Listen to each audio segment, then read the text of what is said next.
యూజువల్‌గా ఏదన్నా ఫంక్షన్‌కి ఏదన్నా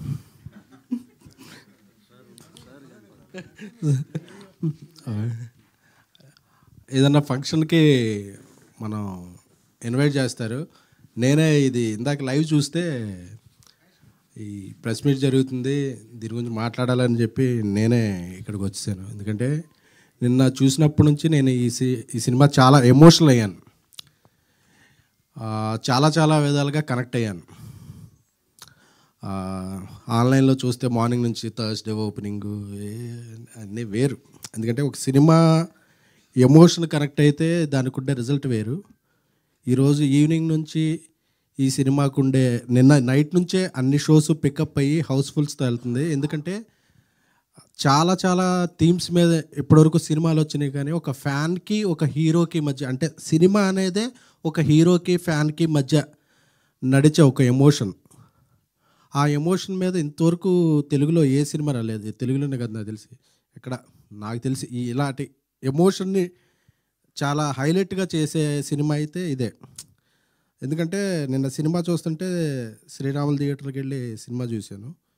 చూస్తుంటే నాకు ఆర్టిస్టులు ఎవరూ కనిపించట్లేదు. క్యారెక్టర్లన్నీ అలా కళ్ళ ముందు కనిపిస్తుంటే నా కాలేజ్ లైఫు, ఫ్యాన్గా గడిపిన జీవితం, ఆ పదాలే గుర్తుకొస్తున్నాయి. అంటే మనం ఒక హీరోని చూసి ఎంత ఇన్స్పైర్ అవుతాం, మన జీవితంలో ఎన్ని చేంజెస్ జరుగుతాయి, వాళ్ళని చూసి మన ఆశలు ఎలా ఉంటాయి, ఆశయాలు ఎలా మారుతాయి అనే దానికి ఒక ట్రూ ఎగ్జాంపుల్ సినిమా ఏదన్నా ఉంటే ఆంధ్ర కింగ్ తాలూకా. ఎందుకంటే ఉపేంద్ర గారి ఆ స్క్రీన్ ప్రెజెన్స్ అంటారు కదా, ఆ screen presence, he lit the frame. Every frame ఆయన కనిపిస్తుంటే అసలు మనం లీనమైపోతున్నాం.